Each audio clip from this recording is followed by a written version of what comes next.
والله يدعو إلى دار السلام ويهدي من يشاء إلى صراط مستقيم. Islamic jurisprudence. He says these four schools, shouldn't we unify these four schools? There's a lot of disunity in the Muslim Ummah.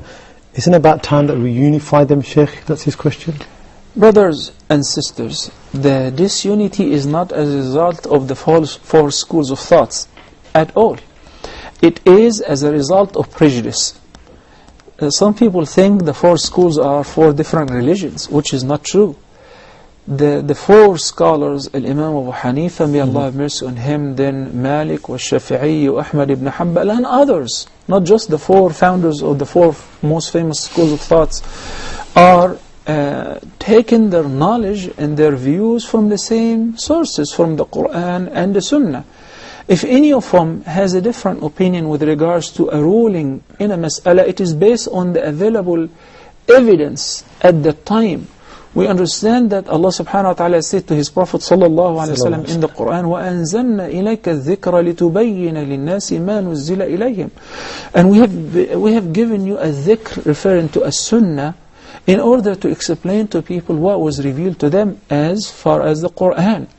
The Quran is a whole, and it was explained in details by the Sunnah, by the hadith of the Prophet ﷺ. At this time, not all the scholars or even the companions were aware of all the statements of the Prophet ﷺ.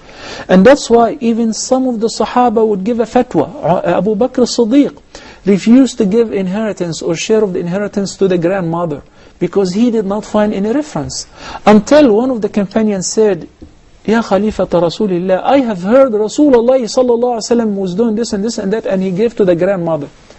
So he said, do you have another witness? He said, yes. And accordingly, he changed his mind.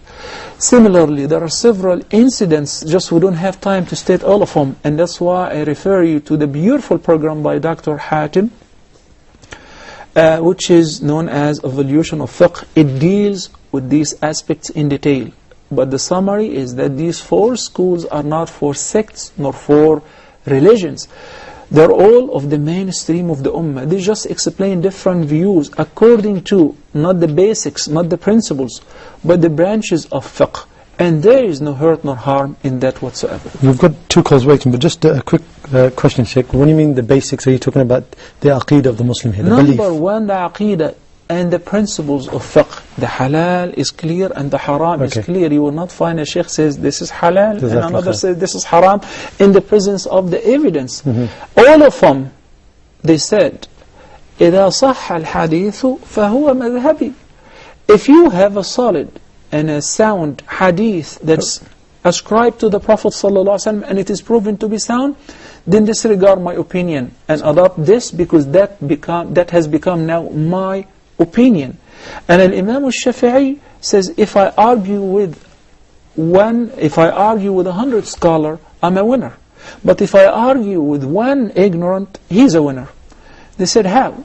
Look, if 100 scholars, they have their evidences and proofs, whether I make my case or they make it, I'm a winner, because I came to realize the truth. A winner does not mean that I overcome and I state my opinion and I debate them. No, we find out the truth. We come to the right conclusion, right ijtihad. But if you argue with an ignorant person, he would not consider any hadith or an ayah, because you say Allah said, he says, but I think. The Prophet said, he said, but my people, my foreparents, my family, and so on. Jazakallah for the clarification.